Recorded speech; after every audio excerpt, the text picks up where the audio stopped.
Le voici donc, à l'époque, le plus gros paquebot de la planète. Son histoire est connue de tous, ou presque. Lors de sa toute première croisière, parti de Grande-Bretagne en route vers New York, il finira sa course après avoir heurté un iceberg en plein milieu de l'océan. Cet incident a donc eu lieu durant l'année 1912. Mais avant ça, il a fallu le construire. Les travaux ont commencé en mars 1909. 2 ans plus tard, il était prêt à être largué sur la mer.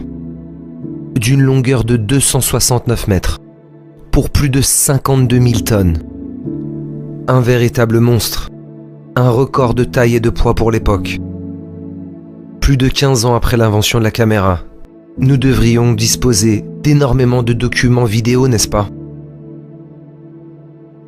Aussi étonnant que cela puisse paraître, il existe un seul et unique plan de vue. Tourné à Belfast, en Grande-Bretagne, lieu de sa construction. Et le navire n'est même pas terminé. Seulement 2 angles sont disponibles. Le premier, de plein face, légèrement sur le côté. Et le deuxième, venant balayer latéralement le Titanic. Et puis rien d'autre. Aucune personne n'a eu l'idée d'enregistrer ce monstre des mers. Pourquoi un si grand désintérêt? Un record mondial. C'est quand même plus qu'étonnant.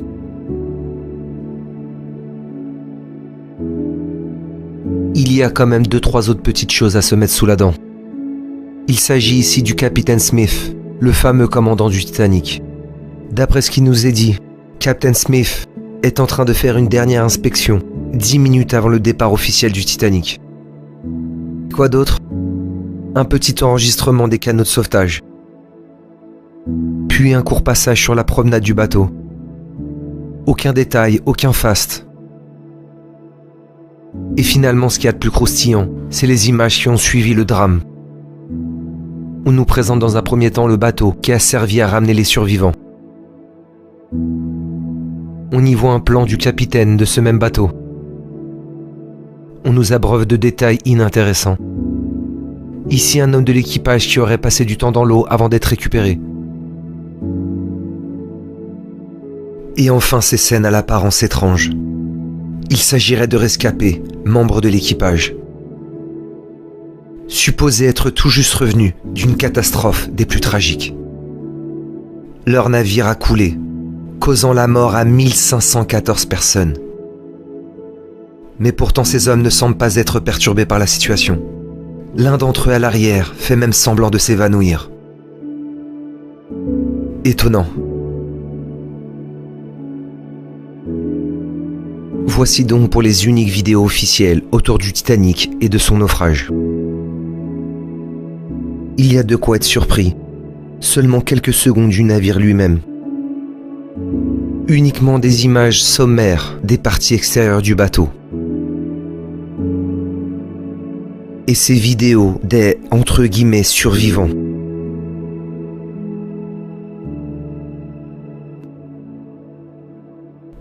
Avant de continuer, il est important de préciser que pendant l'assemblage du Titanic, un autre navire, presque aussi imposant, était en construction.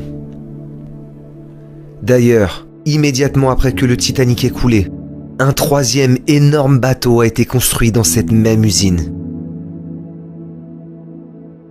Au moins cet autre navire, l'Olympique donc, nous permet d'ouvrir un autre volet. Celui des interrogations autour des moyens techniques utilisés, de la logistique de ces paquebots géants.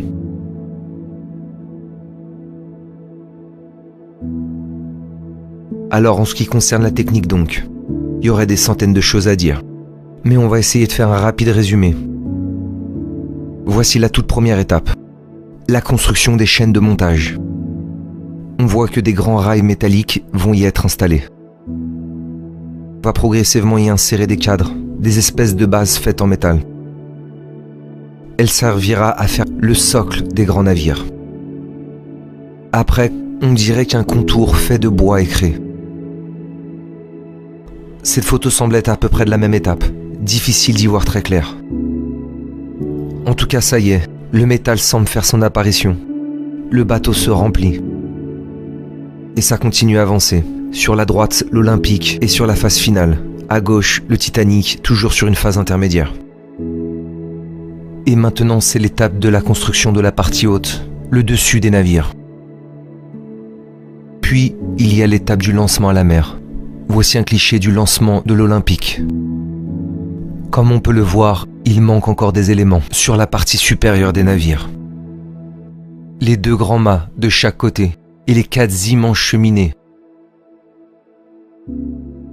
Waouh, ça en fait des étapes incroyables. Des vidéos impressionnantes ont dû être tournées. Comme on l'a vu, aucune vidéo du Titanic n'a été tournée. Mais heureusement pour le navire olympique, il existe quelques documents vidéo. Et qu'est-ce qu'on va y voir? Ces immenses grues en pleine action? L'acheminement de pièces géantes pesant des dizaines de tonnes? L'assemblage de pales et autres hélices?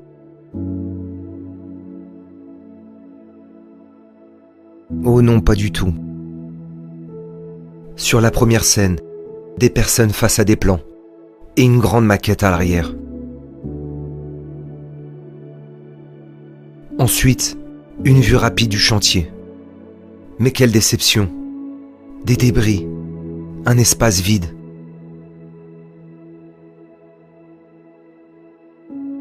Quelques hommes ici et là. Tout semble être fait à la main, à l'aide de brouettes et quelques chevaux tirant des charrettes.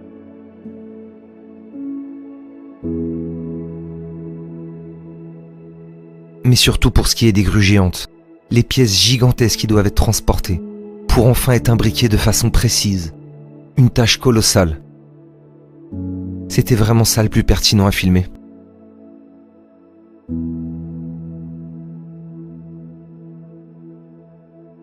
Et même pour ces petits morceaux d'acier, cela paraît déjà être une tâche bien au-delà de leurs compétences.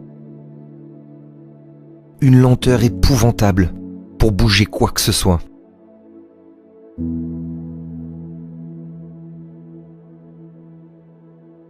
Et alors qu'on pouvait tant espérer voir les grues géants en action, à la place on a quoi? Ces petits engins qui, de par leur structure, leur conception, doivent forcément limiter le poids des charges qui peuvent y être transportées. Et ces espèces de machines à vapeur, composées de tôles mal découpées. Une des scènes en particulier a de quoi attirer l'attention. On y voit une plaque de fer étant déplacée par le haut. Mais alors que la plaque est en train de s'éloigner, elle devient sombre, de plus en plus noire. Elle va rejoindre le sol. Eh bien non, cut. La scène s'arrête. Voilà notre plaque de retour, avec une apparence normale. Est-ce que quelqu'un a déjà analysé, inspecté en détail ces documents? Mais de toute façon, cette plaque n'a l'air vraiment pas lourde. C'est pas du tout ça qu'on voulait voir. Pourquoi c'est si peu impressionnant par rapport à la tâche de géant à réaliser?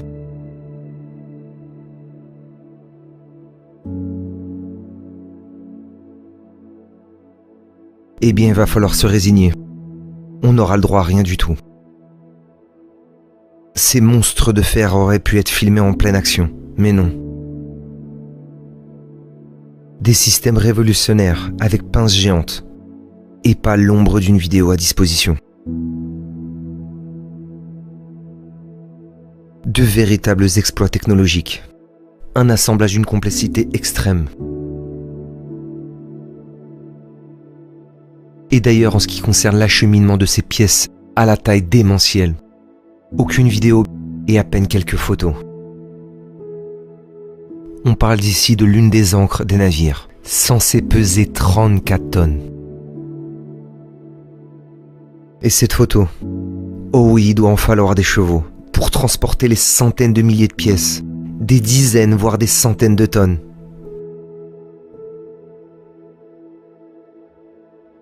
Et une fois sur place, comment fixer les pièces entre elles? Apparemment, on voit qu'ici c'est vissé à la main. Mais pour l'étanchéité d'un bateau, on se doute bien qu'il faut une sorte de soudure, une méthode solide pour empêcher l'eau d'y pénétrer. Tout doit être fait dans des espèces de petits chaudrons qui chauffent pièce par pièce. Quel est le résultat que ça doit donner? On parle ici d'un paquebot qui doit affronter les océans pendant des années. Et puis on cite quoi? Taper au marteau, à la main, un par un.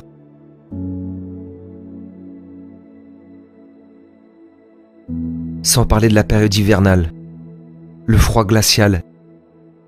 Mais enfin, combien d'années ça doit prendre?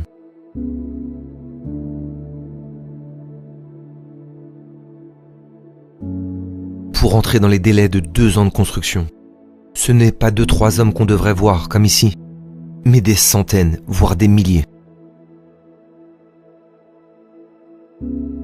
Et l'intérieur alors, l'une des tâches les plus fastidieuses. Ne cherchez pas les vidéos, il n'y en a aucune. Et concernant les photos, elles sont extrêmement rares. Ces navires étaient réputés pour disposer des installations les plus luxueuses à l'époque. Tous ces détails au plafond. Escalier en marbre avec sculpture, aucune limite dans le faste.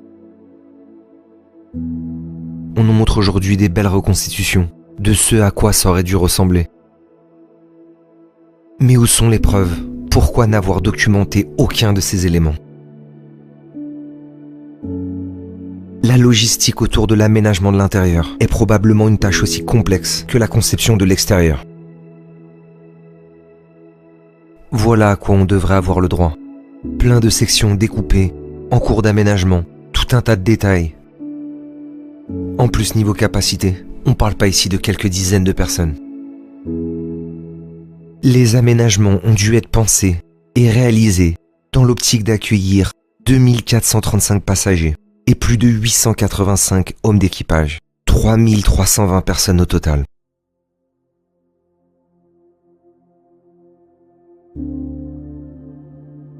Tout ça est tout bonnement incroyable. Assembler 3 paquebots de façon fonctionnelle représente un véritable exploit. Et pourtant, les vidéos de l'usine sont si peu convaincantes.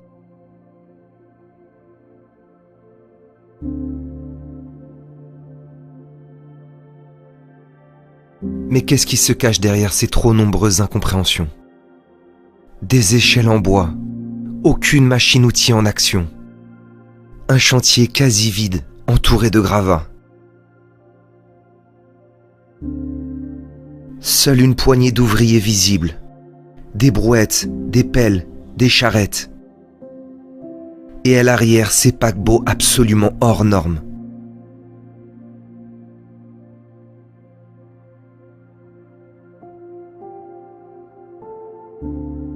Et bien face à ce mystère absolu, cette incompréhension totale, il existe une possibilité, une autre explication. Tout cela pourrait ne pas s'être déroulé comme on nous l'a dit. Il est possible qu'à une époque, des gens auraient voulu s'attribuer faussement le mérite de ces accomplissements. Le but pourrait être d'embellir leur propre histoire personnelle, se targuer d'un passé glorieux. Et pour parvenir à leur fin, pas le choix. Pour vendre ce récit, cette narration du Titanic, il a fallu produire des documents, des preuves à transmettre au grand public.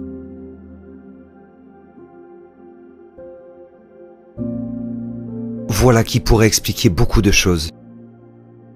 Expliquer l'impossibilité de montrer des vidéos du Titanic pendant sa construction ou même lors de son inauguration. Expliquer l'attitude étrange des rescapés, ainsi que des personnes autour du naufrage.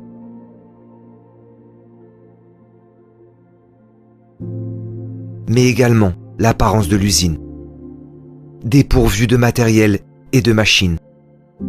Ce drôle de ressenti quand on voit les ouvriers et leurs conditions de travail.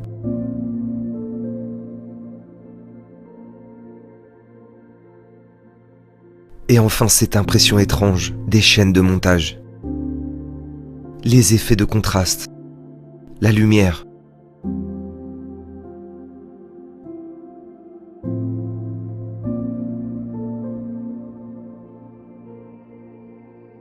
Alors qu'est-ce qu'on pourrait conclure de tout ça? Si l'hypothèse d'une tromperie se confirme, cela signifierait que l'intégralité des images autour du Titanic et des autres navires, eh bien tout cela pourrait en fait n'être que des mises en scène. Et si c'est bien le cas, alors la vérité pourrait être ailleurs, et probablement très loin de tout ce qu'on nous en a toujours dit.